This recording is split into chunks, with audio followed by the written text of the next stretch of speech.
নমস্কাৰ মৰমৰ ছাত্ৰ ছাত্ৰীসকল মই আজি তোমালোকক স্পন্দন পাঠ্যপুথি চতুৰ্থ শ্ৰেণীৰ পাঠ 2 মানে এইটো অধ্যায় 2 হয় 2 অধ্যায় পাঠ 2 ঠিক আছে তোমালোকক ইতিমধ্যে মই দেখুৱাইছোঁ অধ্যায় 2 সমাজৰ 2 পানী আৰু জুই আখ্যান আমি আজি পঢ়িবলৈ আগবাঢ়িছোঁ পানী আৰু জুই আখ্যান ইয়াতনো কি আছে চাওঁ আহাচোন অৰুণাচলৰ আদি জনজাতিৰ মাজত প্ৰচলিত এটা লোককথাক ইয়াত স্থান দিছে ঠিক আছে ইয়াতে সমাজৰ উন্নতিৰ বাবে সকলোৱে মিলাপ্ৰীতিৰে থকাৰ প্ৰয়োজন কেতিয়াবা দুটা বেলেগ বেলেগ ফৈদৰ মাজত বিভেদ সৃষ্টি হ'ব পাৰে তেতিয়া সমাজে সমাধান উলিয়াই শান্তি ৰক্ষা কৰে এবাৰ পানী আৰু জুইৰ মাজত নিজৰ শক্তিক লৈ বিবাদ সৃষ্টি হ'ল আৰু ফলত চাৰিওফালে হাহাকাৰ লাগিল সমাজে কেনেকৈনো ইয়াৰ মীমাংসা কৰিলে পঢ়ো আহা এটা লোককথা দেই মানুহৰ মুখে মুখে চলি অহা কথা এটা সত্য ঘটনাৰ ওপৰত প্ৰতিষ্ঠিত নহয় ইয়াক আমি কাল্পনিক বুলি ক'ব পাৰোঁ ঠিক আছে ইয়াতে যেনেকৈ কৈছে যে কি মীমাংসা কোনে কৰিলে বুলি সমাজে কাৰ মাজত জুই আৰু পানীৰ মাজত আমি কাহিনী এভাগ পাম ঠিক আছে আৰু সেই কাহিনীটো জুই আৰু পানীৰ কিনো আমি পঢ়ো আহাচোন জুই আৰু পানীৰ মাজত এবাৰ ভীষণ কাজিয়া লাগিছিল মানে জুই আৰু পানীয়ে কাজিয়া লাগিছিলে কাজিয়াৰ কাৰণ আছিল নিজৰ নিজৰ অহংকাৰ তেওঁলোকৰ মাজত নিজৰ অহংকাৰ হৈছিলে জুইয়ে পানীক কয় মই তোতকৈ শক্তিশালী মই গোটেই পৃথিৱীখনকে পুৰি ছাই কৰিব পাৰোঁ মোৰ ভয়ত শুকান গছ গছনি হাবি বন ডালপাত সকলোবোৰ কঁপি থাকে মানে কোনে ক'লে জুইয়ে অহংকাৰত ক'লে কি বুলি ক'লে যে মই শক্তিশালী আৰু মই গোটেই পৃথিৱীখন শেষ কৰি দিব পাৰোঁ মোৰ ভয়ত সকলোবিলাক কঁপি থাকে ডালপাত ঠিক আছে জুইৰ এনে কথা সহিব নোৱাৰি পানীয়ে ক'লে তোৰ আৰু এই সোপাহে কথা তই কিমান শক্তিশালী জানো নহয় এখিলা শুকান পাত পুৰি ছাই কৰিব পাৰ বুলি ইমান অহংকাৰ নে মোৰ আগত সেই কথাকে কৈ বৰাই কৰিবলৈ আহিছ জাননে নাজান মই যে গোটেই পৃথিৱীখনকে আৱৰি আছোঁ মন গ'লেই মই পৃথিৱীৰ হাবি বন পৰ্বত পাহাৰ সকলো বুঢ়াই পেলাব পাৰোঁ তোক পৰাস্ত কৰিবলৈতো কথাই নাই দুটোপাল মানুহৰহে কাম কি ক'লে এইখিনি কোনে ক'লে পানীয়ে ক'লে যে মই পৃথিৱীৰ চাৰিওফালে আছোঁ আমি জানো যে পৃথিৱীৰ চাৰিওফালে পানীৰে পৰিপূৰ্ণ সেইকাৰণে পানীয়েও গৰ্ব অহংকাৰ কৰি ক'লে যে মই মন গ'লেই চাৰিওফালে বুঢ়াই পেলাব পাৰোঁ তাৰপিছত কি কৈছে পানীৰ কথা শুনি জুই খঙত টিঙিৰি তোলা হ'ল মানে খঙত টিঙিৰি তোলা মানে খং উঠিলে পানীৰ কথা শুনি জুই খং উঠিলে সি পানীৰ ফালে চোচা মাৰি আহিল তোক এতিয়াই উতলাই ভাপ কৰি দিওঁ কোনে কৈছে জুইয়ে কাৰণ জুইয়ে যদি গৰম তাপ দি দিয়ে পানী গৰম হৈ যাব আৰু ভাপ হৈ ওপৰলৈ উৰি যাব সেইটোকে ভয় খুৱাইছে তোক এতিয়াই মই উতলাই ভাপ কৰি দিওঁ দুয়োৰে তই আমাৰ ৰণ লাগিল দুয়োৰে মাজত যুদ্ধ হ'ল আৰু এই যুদ্ধৰ ফলত বহু ঠাই পানীত বুৰ গ'ল লগতে বহু জীৱ জুইত জাহ গ'ল চাৰিওফালে হাহাকাৰ লাগিল মানে তেওঁলোকৰ যুদ্ধত সমাজৰ বহু ক্ষতি হ'ল ঠিক আছে পানী আৰু জুইৰ এনে কাজিয়া দেখি মানুহে ভাবিলে কথা দেখোন গুৰুতৰ এনেকৈ হ'লে জুই আৰু পানীয়ে সকলো গ্ৰাস কৰিব পাছত সিহঁতৰ যিকোনো এটা হাৰিব ফলত আমি পৰাজিত পক্ষক পৃথিৱীৰ পৰা হেৰুৱাব লাগিব মানে সমাজৰ বা ৰাইজৰ মানুহে ভাবিছে যে এনে হ'লেতো এটা হাৰিব আৰু হাৰাৰ লগে লগে আমি তাক একেবাৰে আমি তাৰ পৰা আঁতৰি যাব লাগিব গতিকে আমাৰ অসুবিধা হ'ব সেইকাৰণে কি কৰিলে মানুহবোৰে আলোচনা কৰিলে যে এই দুই শক্তি আমাৰ বাবে অপৰিহাৰ্য গতিকে সোনকালে এই কাজিয়াখনৰ কিবা এটা মীমাংসা কৰিব লাগিব তেওঁলোকে এখন মেল পাতিলে সেই মেলত দেশ বিদেশৰ অলেখ প্ৰাণী গোট খালে পানী আৰু জুইক দুফালে ৰাখি এই কাজিয়াৰ বিস্তাৰ আৰম্ভ হ'ল ঠিক আছে মানে এইটো কাল্পনিক কাৰণে এনেধৰণে কৈছে বিস্তাৰ আৰম্ভ কৰিলে দুফালে পানী আৰু জুইক দুফালে ৰাখিলে সভাসদৰ মাজত বহুপৰ আলোচনা বিলোচনা চলিল শেষত ৰাইজে এটা পৰীক্ষা পতাৰ সিদ্ধান্ত ল'লে ৰাইজেনো কি পৰীক্ষা পাতিছে চাওঁ আহা ৰাইজে আদেশৰ সুৰত ক'লে জুই তুমি পাহাৰৰ তলত দপদপকৈ জ্বলি থাকা পানী তুমি পাহাৰৰ ওপৰলৈ যোৱা আমি সংকেত দিয়াৰ লগে লগে তুমি তললৈ হুৱাই নামি আহিবা কাক কৈছে পানীক কৈছে তুমি ওপৰত থাকা আৰু আমি যেতিয়া সংকেত দিম তুমি তললৈ নামি আহিবা যদি তুমি জুইক শান্ত কৰিব পাৰা তেন্তে তোমাকে শক্তিশালী বুলি মানিম কৈছে যে তলত যিহেতু পাহাৰ তলত জুই জ্বলি থাকিব আৰু সেই জুইক যদি তুমি শান্ত কৰি নুমুৱাই দিব পাৰা তেনেহ'লে পানীক আমি শক্তিশালী বুলি ভাবিম আৰু যদিহে জুইয়ে তোমাক উতলাব পাৰে তেন্তে জুইকেই শক্তিশালী বুলি ক'ম আৰু জুইকো কৈছে যদিহে তুমি পানীখিনি উতলাই দিব পাৰা তেনেহ'লে জুইক শক্তিশালী বুলি ক'ম ঠিক আছে কথা মতেই কাম আৰম্ভ হ'ল ঠিক আছে পাহাৰৰ নামনিত জুই দপদপকৈ জ্বলি উঠিল তাৰ ৰঙা শিখাবোৰে আকাশ চুলে মানে বহুত ডাঙৰ একদম আকাশৰ ওপৰলৈকে ডাঙৰ দপদপকৈ জুই লাগিছে পানীয়ে পাহাৰৰ ওপৰত থুপ খাই ৰাইজৰ সংকেতলৈ বাট চাই ৰ'ল ৰাইজে সংকেত দিলেই মানে পানী আহিব পাহাৰৰ ওপৰত সি প্ৰস্তুত হৈ আছে সময়ত সভাসদে পানীক জুইৰ ওপৰেদি বৈ যাবলৈ ক'লে ঠিক আছে সময়মতে যেতিয়া আদেশ পোৱাৰ লগে লগে ফেনে ফুটুকাৰে পানী নামি আহিল মানে পানী যেতিয়া ফেনে ফুটুকাৰে হুৱাই নামি আহিছে পানী যিমানে ওচৰ চাপিল জুইৰ ভয় সিমানে বাঢ়িল জুয়ে ভাবিলে পানীৰ লগত যুঁজ লাগি মিছাতে ইমানখন হ'ল জুয়ে তেতিয়া কিন্তু অকণমান চিন্তা কৰিছে যে পানীৰ লগত যুঁজ লাগিয়ে দেখোন এইখিনি হৈছে তাক যদি পানীয়ে একেবাৰে নুমুৱাই দিয়ে তেন্তে মানুহবোৰৰ কিমান যে অসুবিধা হ'ব তাৰ মনত বৰ বেজাৰ লাগিল জুইৰ মনত হেনো বৰ বেজাৰ লাগিলে কিয় বেজাৰ লাগিলে যে পানীয়ে যদি নুমুৱাই দিয়ে মানুহখিনি যে অসুবিধা হ'ব জনসাধাৰণৰ অসুবিধাৰ কথাটো তেওঁ মানে জুয়ে সেই সময়তহে উপলব্ধি কৰিব পাৰিছে সি বিষণ্ণ মনে মানে দুখ মনেৰে পিছুৱাই গ'ল আৰু পিছলৈ গৈ কি ক'লে কিন্তু আশ্ৰয় ল'ব বা ক'ত অৱশেষত বহু ভাবি চিন্তি জুয়ে শিলৰ ভিতৰলৈ সোমাই নিজকে ৰক্ষা কৰিলে মানে জুই পলাই শিলৰ ভিতৰত সোমাই গ'ল আৰু পানীয়ে দেখিলে যে গোটেই পৃথিৱী জলমগ্ন হৈ পৰিছে আৰু সেই সময়ত পানীয়েও চাইছে যে মোৰ পানীয়ে দেখোন চাৰিওফালে আৱৰি ধৰিছে চৌপাশে কেৱল পানী আৰু পানী তাৰ মাজত জীৱ জন্তুবোৰ ককবকাই আছে পানীয়ে নিজৰ ময়বৰ ভাৱৰ ফলত সৃষ্টি হোৱা ভয়ানক দুৰ্যোগ দেখিলে আৰু সেই পানীয়ে যে নিজৰ ময়বৰ ভাৱটো মানে মই নিজে অহংকাৰ কৰি পেলাই যে পানীয়ে জুইক খেদা মাৰি আহিছিলে ইমানখিনি পানীলৈ আৰু সেই ভয়ানক দুৰ্যোগ হৈ গ'ল মানে বানপানীৰ সৃষ্টি হ'ল চাৰিওফালে কেৱল পানী নিজৰ ভুল বুজিব পাৰি সি অনুতপ্ত হ'ল সি মানে পানীয়ে তেতিয়া নিজৰ ভুল উপলব্ধি কৰিছে আৰু সি সভাসদক কথা দিলে যে জুইৰ সৈতে আৰু কেতিয়াও কাজিয়া নকৰে জুয়েও ভয় খালে আৰু ভাবিলে আৰু পানীয়েও ভয় খালে আৰু অনুতপ্ত হ'ল আৰু দুয়োৱে তেতিয়া কেতিয়াও কাজিয়া নকৰোঁ বুলি ক'লে জুয়েও শিলৰ পৰা নামি আহি শপত খাই ক'লে আজিৰ পৰা আমি কেতিয়াও কাজিয়া নকৰোঁ এতিয়া জুই আৰু পানীয়ে ক'লে যে আমি আজিৰ পৰা কেতিয়াও কাজিয়া নকৰোঁ মানে অকল জুই পানী বুলিয়ে নহয় আমি সকলোৱে ইজনে সিজনৰ লগত মিলা প্ৰীতিৰে থাকিব লাগে কাজিয়াই কোনো কাম সমাধান নকৰে কিন্তু এওঁলোকৰ কাজিয়াটো বিশেষ কাজিয়াও নহয় তেওঁলোকে অহংকাৰতেই লিপ্ত হৈ সমাজৰ ব্যক্তিসকলক কি কৰিলে হাৰাশাস্তি ভোগালে লাষ্টত কিন্তু শেষত তেওঁলোকে বুজি পাই ক'লে যে আমি কেতিয়াও আজিৰ পৰা আৰু কাজিয়া নকৰোঁ ঠিক আছে এতিয়া আমি ক্ৰিয়াকলাপতনো কি আছে চাওঁ আহাচোন পাঠভিত্তিক ক্ৰিয়াকলাপত প্ৰশ্ন 1ত কি আছে তলত দিয়া প্ৰশ্নবোৰৰ শুদ্ধ উত্তৰটো বাছি উলিয়াই সঠিক বৃত্তটো পূৰ কৰা চোৱা তোমালোকক কৈছে তোৰ আৰু এই সোপাহে কথা তই কিমান শক্তিশালী জানো নহয় এই কথাষাৰ কোনে কাক কৈছিল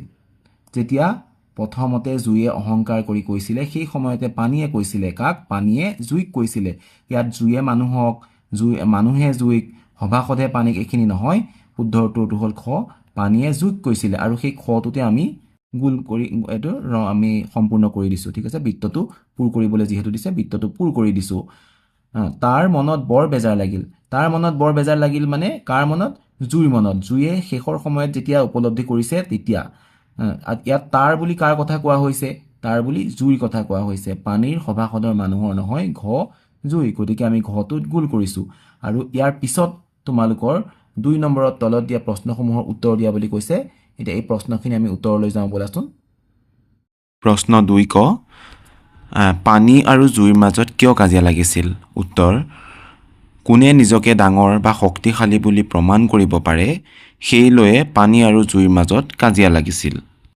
প্ৰশ্ন খ সভাসদে কাক পাহাৰৰ ওপৰত থাকিবলৈ কৈছিল উত্তৰ সভাসদে পানীক পাহাৰৰ ওপৰত থাকিবলৈ কৈছিল গ গোটেই পৃথিৱী জুৰি আছো বুলি কোনে কৈছিল উত্তৰ গোটেই পৃথিৱী জুৰি আছো বুলি পানীয়ে কৈছিল প্ৰশ্ন ঘ দেশ বিদেশৰ সকলো প্ৰাণী কিয় গোট খাইছিল উত্তৰ পানী আৰু জুইৰ মাজত হোৱা সেই বিবাদ বা কাজিয়াৰ মীমাংসা কৰিবলৈ দেশ বিদেশৰ সকলো প্ৰাণী একগোট হৈছিল প্ৰশ্ন 3 কোনে কাক কিয় কৈছিল লিখা ক এই দুই শক্তি আমাৰ বাবে অপৰিহাৰ্য গতিকে সোনকালে এই কাজিয়াখনৰ কিবা এটা মীমাংসা কৰিব লাগিব উত্তৰ উক্ত কথাষাৰ মানুহৰ মাজত হোৱা আলোচনাত সমজুৱাক উদ্দেশ্যি এজন মানুহে কৈছিল জুই আৰু পানী দুয়োটা মানুহৰ বাবে দৰকাৰী দুয়োৰে যুঁজত যিকোনো এটা হাৰিলে মানুহৰে লোকচান হ'ব সেই কথা ভাবি আলোচনাত এই কথাষাৰ কোৱা হৈছিল।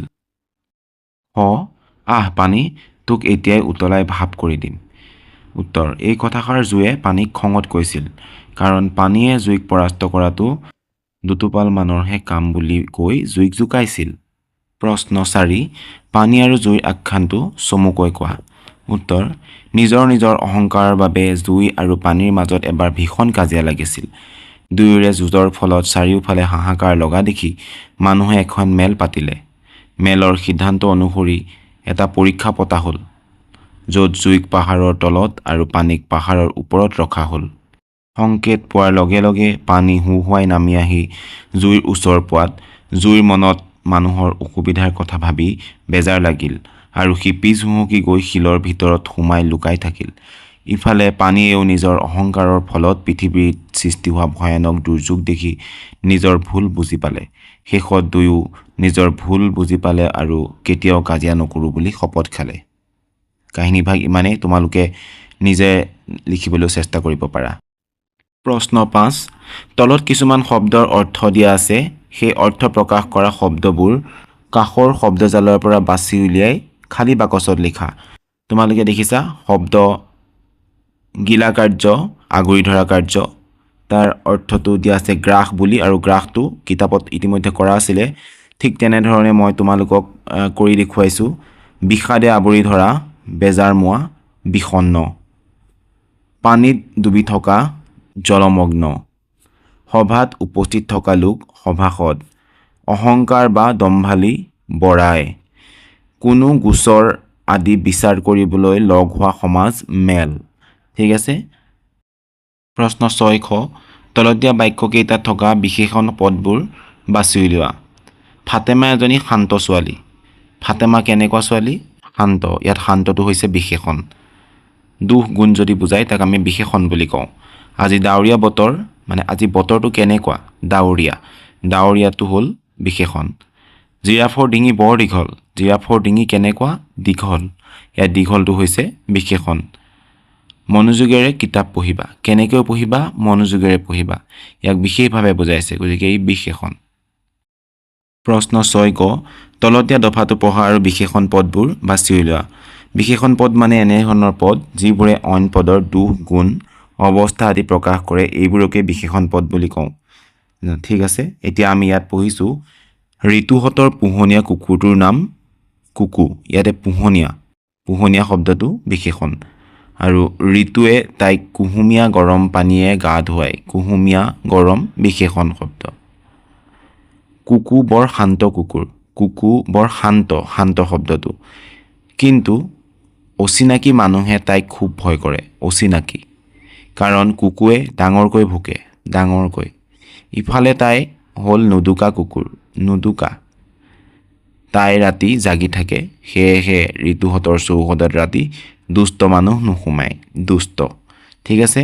ইয়াতে পোহনীয়া, কুহুমীয়া, গৰম, শান্ত, অচিনাকি, ডাঙৰকৈ, নুদুকা, দুষ্ট আদি কেইটা শব্দ হৈছে বিশেষণ শব্দ।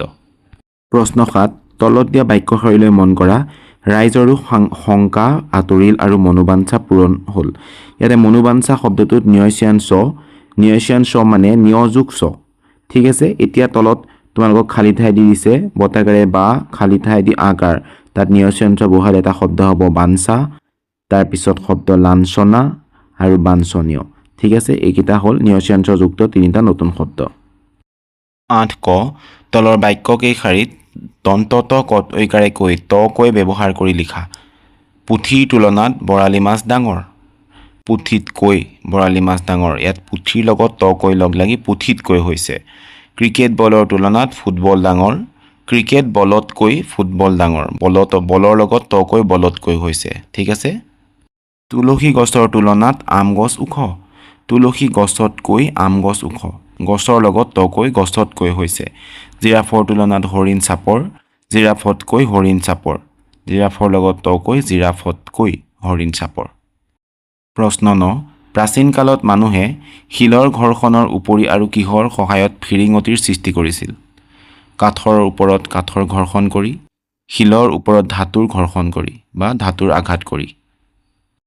প্ৰশ্ন 10 পানী আৰু জুই নাথাকিলে আমাৰ কি অৱস্থা হ'ব পাৰে উত্তৰ পানী আৰু জুই অবিহনে মানৱ জীৱন স্তব্ধ হৈ পৰিব পানী অবিহনে মানুহ জীৱ-জন্তু বা গছ-গছনি জীয়াই থকাটো অসম্ভৱ আনহাতে জুই নহ'লে খাদ্য সিজাব নোৱাৰিব শীতকালত জঠৰ হৈ পৰিম আৰু দুয়োবিধ সম্পদৰ অবিহনে পৃথিৱীখন জীৱহীন মৰুভূমিত পৰিণত হ'ব 11 ক তলৰ কাহিনী এটাৰ বাক্যবোৰ খেলিমেলিকৈ দিয়া আছে আৰু বাক্যবোৰ আমি পঢ়িব লাগে আৰু ইয়াত খ নম্বৰত কৈছে যে কাহিনীটো ক্ৰম অনুসৰি বাক্যবোৰৰ কাষত দিয়া বাকচত ক্ৰমিক নম্বৰ লিখা এতিয়া ওপৰৰ পৰা 3 নম্বৰ বাক্য এখন গাঁৱত শ্যাম নামৰ এজন ল'ৰা আছিল এদিন সি বৰশী বাবলৈ গ'ল সি এক তাৰ পিছত ওপৰৰ পৰা 2 নম্বৰ বাক্য সি ৰ'দত ঘামি জামি বহু সময় বৰশী বাই থাকিল কিন্তু এটাও মাছ তাৰ বৰশীত নালাগিল ইপিনে টোপ শেষ হৈ আহিল আৰু সি বৰ অধৈৰ্য হ'ল এটো হ'ল 2 নম্বৰ 3 নম্বৰত শেষৰ পৰা 2 নম্বৰটো অৰ্থাৎ ওপৰৰ পৰা 4 নম্বৰটো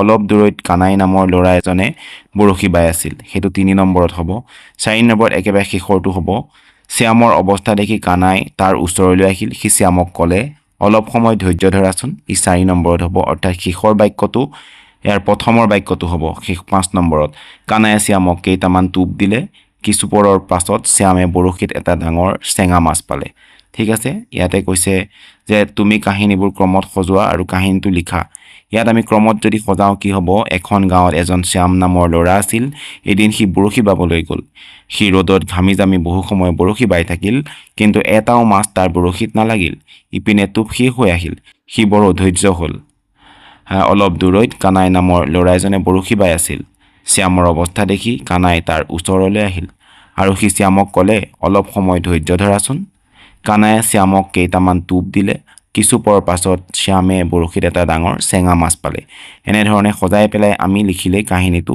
লিখিব পাৰিম আৰু এই কাহিনীটোৰ এটা নাম দিবলৈ কৈছে ইয়াৰ নাম যদি আমি দিওঁ শ্যাম আৰু কানাই এনেধৰণে এটা আমি নাম দিব পাৰোঁ আৰু তোমালোকেও বিভিন্ন বেলেগ ধৰণে নামাকৰণ কৰিব পাৰা ঠিক আছে এতিয়া আমি ইমানতে আজি এই চেপ্টাৰটো শেষ কৰিছোঁ এই সম্পূৰ্ণ পাঠটো বুজনিৰ লগতে প্ৰশ্নোত্তৰ দিলোঁ আৰু যদি কিবা তোমালোকে বুজি পোৱা নাই কমেণ্টত সুধিব পাৰা আৰু আজিলৈ ইমানেই ধন্যবাদ